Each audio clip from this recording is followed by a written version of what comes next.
Estamos en esta oportunidad con Paula Ojeda. Paula es abogada, máster en prevención de violencia de género e igualdad de género y actualmente a cargo del Departamento de Equidad y Género de la AFA, la Federación de Fútbol de Argentina. Paula, bueno, un gusto estar en contacto con vos y te agradecemos, por supuesto, desde ya por participar de este espacio. Un placer enorme estar compartiendo estos momentos con ustedes, así que gracias, gracias. Bueno, Paula, la idea un poco es recorrer todo tu trabajo en esta materia, ¿no? Y en ese sentido preguntarte cómo llegaste a los temas de género, cómo te interiorizaste y empezaste a trabajar en esta temática.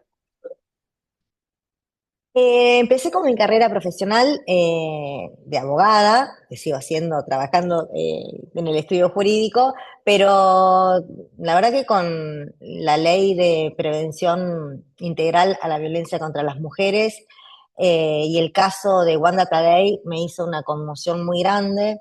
Wanda era hincha de Vélez, cortinera igual que yo, y eso me acuerdo, bueno, aparte el victimario callejeros, era todo, fue algo muy fuerte. Y bueno, me empecé a involucrar entonces, a capacitarme, a seguir estudiando y a trabajar en la temática desde el estudio jurídico y aparte, en paralelo, haciendo, recorriendo, la verdad que sociedades de fomentos, clubes de barrios, hablando de qué era la violencia contra la mujer. Que en esos, te estoy hablando del año, no sé, 2011, 2012, cuando realmente no se hablaba, no se hacía trabajo de campo sobre eso. Y me acuerdo que yo decía, bueno, el viernes voy a estar a las 7 de la tarde en X lugar, eh, y tenía 80, 100 mujeres, porque siempre eran mujeres, acompañándome, escuchándome, y yo iba con una pantalla, con un PowerPoint, y les explicaba qué era la violencia económica, qué era la violencia psicológica, que no existía solamente la violencia física, y eso es como que me empezó a llevar a querer transformar realidades, más allá de lo que yo podía hacer como abogada, ¿no? Bien, ¿y cómo fue la construcción de esta intersección, ¿no? Entre el abordaje de estas temáticas de género, de la igualdad y el deporte? ¿Fue un poco a partir de esa experiencia vinculado al ámbito más social? Sí, sí, por eso me gusta siempre nombrarla y muy pocas veces lo nombré esta situación. Vas a ver que di un montón de notas, pero esa muy pocas veces lo nombro. Pero esa llegada a la gente, eh, a ver, si yo iba mucho, me acuerdo, a los medios de comunicación masivo, a televisión, a canales de aire, canales de cable, salía mucho en gráfica, pero es como que no llegaba el mensaje que quería realmente dar. Y en esas oportunidades me daba cuenta que el mensaje de cara a cara, de abrazo a abrazo, llegaba de una forma distinta. Y así fue que a fines del 2017 asume una nueva comisión directiva en el Club Vélez Sarsfield, que, que soy socia e hincha, y llevé una propuesta de armar un departamento que sea exclusivo para hablar de estas temáticas. Yo lo sigo sosteniendo, que en Argentina somos los clubes, las federaciones, somos asociaciones civiles sin fines de lucro, y que eso va de la mano con la responsabilidad social. Y me presenté el proyecto pensando en eso, cuando en nuestro país muere una mujer en manos de su pareja o expareja por día, me parece que el vínculo de una asociación civil, de un club tan masivo como el mío, podía transformar realidades. Entonces comencé ahí a andar por la gestión deportiva. Bien, ¿y cómo fue esa primera gestión, digamos, esa primera gestión institucional? Maravillosa, la verdad, maravillosa, porque era la primera vez que se creaba un departamento exclusivo para trabajar esta temática. Imagínate, a la audiencia, de que cuando lo presento, me decían, ¿qué tiene que ver hablar de fútbol? Perdón, hablar de violencia, de género, de géneros, de diversidades dentro de un club de fútbol. Y bueno, y ahí explicaba un poquito mi razonamiento, el por qué no. y creo haber tenido esa ventaja profesional de una trayectoria para que puedan confiar en que el proyecto era viable. Y bueno, tuvimos el placer de presentar el departamento de manera masiva en la Feria Internacional del Libro de Buenos Aires, en una sala donde se llenó, donde fueron un montón de medios de comunicación, donde cubrieron este primer paso y eso ayudó a que pudiera verse en todo el país y donde otros clubes pudieran sumarse luego a estas iniciativas, ¿no? Y en eso, después del lanzamiento, hubo que sacar un protocolo, la cláusula para los jugadores de fútbol profesional masculino, no sé, un montón de hitos que se crearon en esa gestión. Claro, acá estás trayendo algo que me parece súper interesante cuando uno está en una gestión, en una institución de esa relevancia, ¿no? Porque por un lado tenés quizás las políticas hacia adentro de la institución, pero también lo que son, digamos, las políticas hacia el afuera, ¿no? O sea, cómo se puede contribuir, ¿no? También desde la institución hacia afuera, construir esa igualdad. ¿Cómo fue un poco esa experiencia o cómo ves vos eso? Digamos, hay políticas específicas hacia adentro de la institución y otras que tienen que ver con el impacto social, podríamos decir, o la responsabilidad social del club en este caso. Sí, y creo que también tomé dimensión cuando hubo una cobertura mediática tan grande del evento, dije, bueno, esto puede ir por otro lado también, y cuando me empezaron a contactar personas de otros clubes, comencé a brindar el apoyo, el acompañamiento de mi conocimiento como profesional en la materia, y recuerdo haber hecho el primer encuentro de géneros y clubes, que llamábamos este año sería el octavo, pero el primero lo hicimos en Vélez, donde asistieron 50 y pico, 57 creo clubes, o sea, representación de 57 clubes para hablar de esta temática. Entonces, eso fue eh, un puntapié muy importante donde se pudo trasladar las políticas, como decíamos, como decías vos recién, no solamente para el lado, para adentro, no solamente para las paredes, dentro de las paredes de la institución, sino con visibilidad para afuera. Y eso fue un efecto contagio. Y creo que también ese efecto contagio es lo que me termina llevando a trabajar en la AFA. Perfecto. ¿Y cómo es? Porque usualmente se asocia al fútbol, ¿no? Con una cultura extremadamente masculina, ¿no? ¿Cómo es impulsar una agenda de género en instituciones y quizás en un ámbito como el del fútbol, precisamente con esta característica, ¿no? O sea, con una visión, podríamos decir, más tradicional asociado a lo masculino, a la cultura masculina. Sí, y creo que sigue existiendo esa mirada, pero más allá que creo que también venimos transformando, pero sigue siendo la mirada masculina mucho más fuerte que la femenina o la de otras diversidades. Eh, Perdón, ¿cómo me repetí la pregunta que me No, perdí? no, te decía eso, ¿no? O sea, ¿cómo es, o sea, cómo fue tu experiencia o cuáles quizás son, digamos, las oportunidades y los obstáculos que vos encontrás al trabajar esta agenda en ambientes tan masculinizados, ¿no?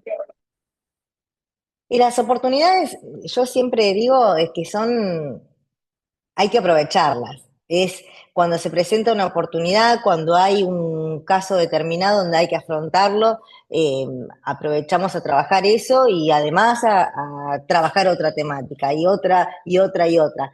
Creo que es una red que fuimos conformando entre mujeres, entre dirigentes y dirigentes, hombres, porque la verdad que hay muchísimos comprometidos, pero muchísimos, eh, para dar el espacio tanto a la mujer dentro del mundo del fútbol como dentro de la dirigencia y eso la verdad que es algo que apoyo un montón y que trabajo para eso porque me parece fundamental que el día que haya más mujeres dentro de una comisión directiva con la posibilidad de de levantar la mano para votar y que tengan una real toma de decisiones va a ser un antes y un después dentro de la estructura de las asociaciones civiles.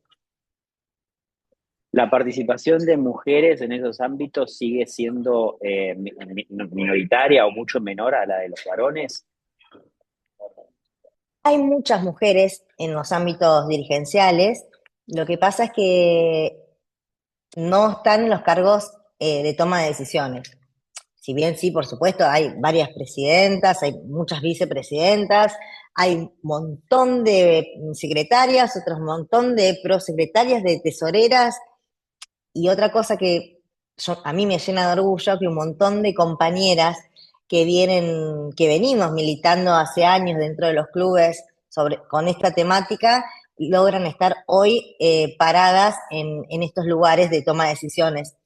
Y eso, la verdad que es muy, muy valioso, porque saca a la mujer que nació, digamos, dentro de una estructura de un club, de un departamento de género, o un departamento social, o un departamento de cultura, y se piensa hoy que puede estar tomando decisiones, como te decía antes, en los cargos dirigenciales de alto valor.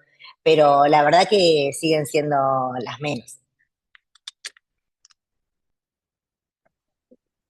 Sí, me imagino, digamos, que, bueno, como en el resto de las instituciones en general, ¿no? Que todavía tenemos esa segmentación, el famoso techo de cristal, ¿no? En relación a los espacios de poder. Pero mencionabas algo que me parece también central, que es cuán valioso es, digamos, por ahí desde tu experiencia, el encontrar aliados varones, ¿no? En la construcción de esta agenda que, al ser quienes ocupan esos espacios de poder, permiten promover estas políticas, ¿no? Sí, la verdad que hay muchos, muchísimos hombres, varones acompañando estas políticas, ni hablar del presidente Claudio Chiquitapia, que es la persona que me deja trabajar con total libertad y, y tocando temas que muchas veces pueden hacer ruido a otros dirigentes, y él la verdad que tiene un valor, tiene un valor enorme con las mujeres y con el tema de la diversidad. Él cuando asumió en el 2017 dijo que iba a ser el presidente de la inclusión, y yo doy fe de eso, ¿eh? Realmente eso es así. Pero en los clubes hay presidentes, hay, no sé, jugadores de fútbol, profesionales, amateur, que están muy comprometidos, muchos varones comprometidos. Yo siempre recuerdo que una vez dando una capacitación a un dirigente que tendría 70 y pico de años, 80 años, me miró toda la capacitación con cara como de desconfiado, no me saludó muy bien cuando se fue, no mal, pero lo justo. Y después de un tiempo me lo encontré y me dijo, el otro día hablé con mi nieta de estereotipos y no sé qué otra cosa me decía, y me dijo, ¿me puede conectar con mi nieta? No me acuerdo, de 10 años, de 12 años, desde otro lugar. Y la verdad que esa es la transformación. Eso es los beneficios de trabajar y de poder realizar una transformación cultural que muchas veces es silenciosa, que para los que no entienden, los que no quieren entenderla, creen que no existen, pero está. Y es maravilloso cuando se logra desde una persona adulta mayor a una niña o un niño. Absolutamente, ¿no? Hay esos pequeños cambios que en realidad son como el motor después de las grandes transformaciones. Totalmente. Paula, bueno, obviamente estás ocupando ahora un lugar sumamente relevante en una de las instituciones, digo, más importantes de la Argentina, teniendo en cuenta nuestra cultura futbolística. ¿Cuáles son los principales lineamientos de las políticas que vos estás llevando a cabo en la APA? Bueno, la prevención, por supuesto, todo comienza siempre con la prevención, la capacitación, porque la educación para nosotros es una herramienta A nombrar fundamental, y lo vuelvo a Chique, a Tapia, porque la verdad que desde un principio él me dijo, hacé lo que vos creas necesario, la educación para mí es fundamental, y así trabajamos tanto en las selecciones mayores como en las juveniles, masculinas o femeninas, en el predio de Ezeiza, en el predio de Lionel Andrés Messi, eh, tanto lo que sea campo, fútbol 11 como futsal o fútbol playa. como en los clubes. La verdad que el trabajo en los clubes, en las ligas del interior es enorme. Muchas veces vamos a demanda, porque el pedido de los clubes es muy grande, pero bueno, pero vamos trabajando ya sea presencial o forma digital por las distancias de nuestro país. La verdad que no puedo estar en todos lados, pero sí acompañando desde ese punto y siempre que tienen desde el club o incluso federaciones que no son de fútbol, ¿no? Obviamente, si tienen alguna situación de acoso, de violencia o una situación de bullying, de grooming, se conectan enseguida para ver cómo poder direccionar las situaciones. Te traigo un poquito ahora unos hechos de mayor actualidad, ¿no? En estos días se conoció la noticia de que un jugador de primera de Colón de Santa Fe hizo pública su orientación sexual, digamos, está en pareja con otro varón. ¿Cómo crees vos que impacta eso en la cultura futbolística? Y bueno, si crees que todavía hace falta mucho camino que recorrer, ¿no? Para promover una mejor igualdad. Sí, por supuesto. La verdad que me parece obviamente muy valiente que él haya podido hablarlo así. Yo estuve en comunicación con dirigentes del club y me contaban que la verdad que era conocido, conocida su pareja.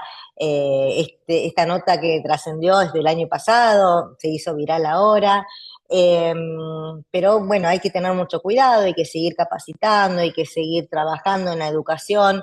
En el año 2020, en pandemia, Nicolás Fernández, que es un jugador de fútbol de la Liga de Trenquelauquen, él manifestó en redes sociales que también tuvo bastante repercusión nacional, que, bueno, que era homosexual. Eh, y él siempre abiertamente lo fue, y la verdad que hace un par de años tuvimos una situación muy difícil porque en un campo de juego lo maltrataron, le gritaron, insultaron. Por suerte el árbitro estuvo a la altura de las circunstancias y pudo detener el partido. Se sancionó desde el Tribunal de Disciplina de AFA a, al otro jugador, a la hinchada, bueno, a una situación que surgió, que lo cuento porque todo esto lo hizo público, si no obviamente no lo cuento. Entonces, creo que es importante que se hable, es importante que se visibilice, pero es importante también educar para proteger a estas personas bueno, justamente de estas situaciones desagradables que uno no puede creer que en el 2026 sigan existiendo, pero como dijimos al principio, el mundo del fútbol es muy machista, y bueno, y falta mucho todavía de transformación. Sí, no, retomo ahí un poco. A veces decimos, quienes venimos del campo de los estudios de las masculinidades, que la cancha es como una escuela emocional para los varones, ¿no? Ahí se aprende, digamos, a ver qué emociones están permitidas y cuáles no. Y hay también como una asociación muy estrecha, ¿no? Entre el ejercicio de violencia y sobre todo lo que es la violencia a través de la agresión sexual, ¿no? Con la construcción de esa masculinidad, que es algo que se refleja mucho en las hinchadas. Hace poco también vimos, por ejemplo, creo que era la hinchada de Newell's Old Boys, que, digamos, como para, bueno, generar este encontronazo con su archirrival, eh, había utilizado muñecas inflables, ¿no? O sea, pero bueno, son prácticas que en definitiva están un poco en todas las hinchadas. ¿Crees que se puede trabajar, digamos, en ese aspecto? ¿Los clubes tendrían que tener una posición un poco más activa, más comprometida? ¿Cómo viene siendo ese trabajo? Mira, estamos trabajando un montón respecto a eso. Primero, viste que siempre cuando duele algo trabajamos más rápido, parece. Pero lamentablemente tuvimos sanciones de FIFA por cánticos homofóbicos y racistas en partidos de la selección argentina. Lo cual nos trajo, bueno, sanciones, reducción de aforo en los partidos. Y a raíz de eso comenzamos a trabajar y hacemos campañas cada vez que juega la selección, una campaña que se llama Tarjeta Roja, campañas de AFA Salvaguardia que la tengo a cargo. La verdad que promovemos muchísimo eso y lo bajamos esa misma línea a los clubes. Los clubes no quieren, los dirigentes de los clubes no quieren tener sanciones, no quieren pasar por estas cosas, no quieren que la hinchada realice estos cánticos o estas acciones. Pero como acabas de decirlo, la verdad que creo que todas las personas, pero más los varones, muchas veces tratan de medir su masculinidad dentro de una tribuna. Pareciera que dentro de una tribuna se olvidan todo tipo de respeto, todos los límites, no entiendo por qué, pero bueno, nuestro país tiene esa cultura instalada, creo que lo vamos a lograr cambiar, pero bueno, lleva trabajo y esfuerzo y bueno, es constancia. Hola, y en relación con la participación de las mujeres en el fútbol, hemos visto también en el último tiempo podemos decir, un incremento, ¿no? De la participación en la vida cotidiana, en el barrio, ¿no? De las chicas, de las compañeras sumándose a partidos de fútbol, equipos de fútbol. ¿Cómo analizas vos ese escenario a nivel nacional? No, me encanta, me encanta.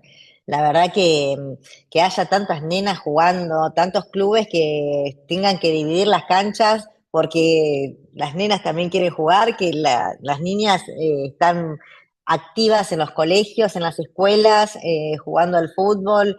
La verdad que me parece que esa es también es el inicio de la transformación que va a cambiar el fútbol femenino en Argentina. Yo creo que en 10 años en 15 años vamos a tener, pero o antes, no mucho antes, eh, una variedad de jugadoras que son necesarias. Por eso siempre comparamos, ¿no? Con el fútbol para ir a Estados Unidos, bueno, España, obviamente, un montón de países que tienen un fútbol femenino mucho más avanzado y pareciera que nosotros estamos muy alejados de eso. Pero yo creo que la transformación cultural, y mirá, la palabra cultura y cultural, cuántas veces, ¿no? Salió en este diálogo. Eso es lo que va a cambiar el fútbol, que el fútbol es uno solo, ¿no? Se juega por varones o por mujeres, pero sigue siendo el fútbol. Por eso muchas veces fútbol femenino es fútbol.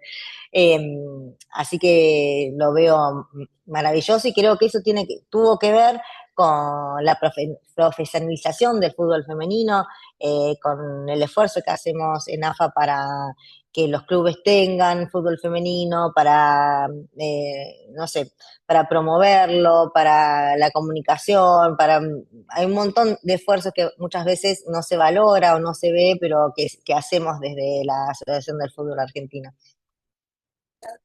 Seguro, seguro que hay muchas acciones porque las transformaciones son visibles, ¿no? Entonces, obviamente quedará mucho camino por recorrer, como en la sociedad en general, pero está muy bueno, digamos, que hayan dado estos pasos tan importantes.